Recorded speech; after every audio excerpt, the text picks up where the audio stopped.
Question number 15 निम्नलिखित कथनों को पढ़िए तथा सही विकल्प चुनिए। कथन 1 प्रफुल्ल कुमारी देवी छत्तीसगढ़ की द्वितीय महिला शासिका थी।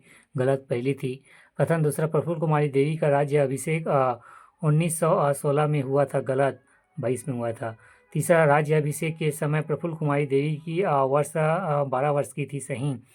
व्याख्या प्रफुल्ल कुमारी देवी छत्तीसगढ़ की प्रथम महिला शासिका थी। प्रफुल्ल कुमारी देवी का राज्य अभिषेक वर्ष 1922 में हुआ था। राज्य अभिषेक के समय प्रफुल्ल कुमारी देवी 12 वर्ष की थी। उनका विवाह प्रफुल्ल चंद्र भंजदेव के साथ हुआ था। 1927 को हुआ था। महारानी एपेंडिसाइटिस के ऑपरेशन के लिए लंदन गई। वहां उनका देहावसान हो गया 1936 में। क्वेश्चन नंबर 16 महानदी का मैदान निम्नलिखित में फैला हुआ है। मध्य छत्तीसगढ़।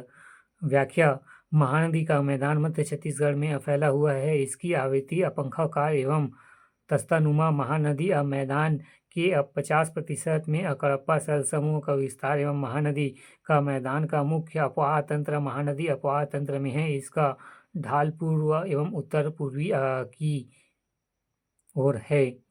क्वेश्चन नंबर 16 महानदी का मैदान निम्नलिखित में फैला हुआ है। मध्य छत्तीसगढ़। व्याख्या महानदी का मैदान मध्य छत्तीसगढ़ में फैला हुआ है। इसकी आवृत्ति पंखाकार एवं तख्तानुमा है। महानदी मैदान के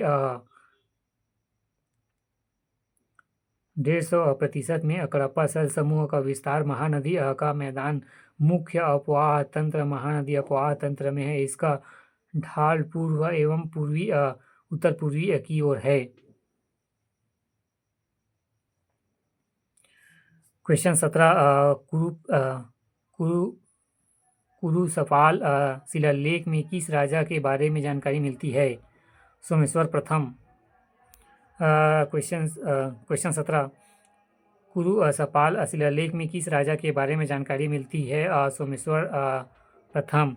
व्याख्या कुरुसपाल शिलालेख में सोमेश्वर प्रथम के बारे में जानकारी मिलती है। यह छिदक नाग वंश का शासक सर्वाधिक प्रसिद्ध राजा था। सोमेश्वर देव प्रथम ने नारायण पाल बस्तर में एक विष्णु मंदिर का निर्माण करवाया था। क्वेश्चन 18 चित्रांगपुर को किस राजवंश ने राजधानी बनाया? पांडु वंश। व्याख्या छत्तीसगढ़ के पांडु राजवंश ने चित्रांगपुर को राजधानी बनाया। इसका वर्तमान नाम सिरपुर है, जो महानदी के किनारे स्थित है। पांडुवंशी शासकों ने महाश्रीगुप्त बालार्जुन का शासक स्थापत्य एवं संस्कृति विकास पर चलो उसका काल रहा।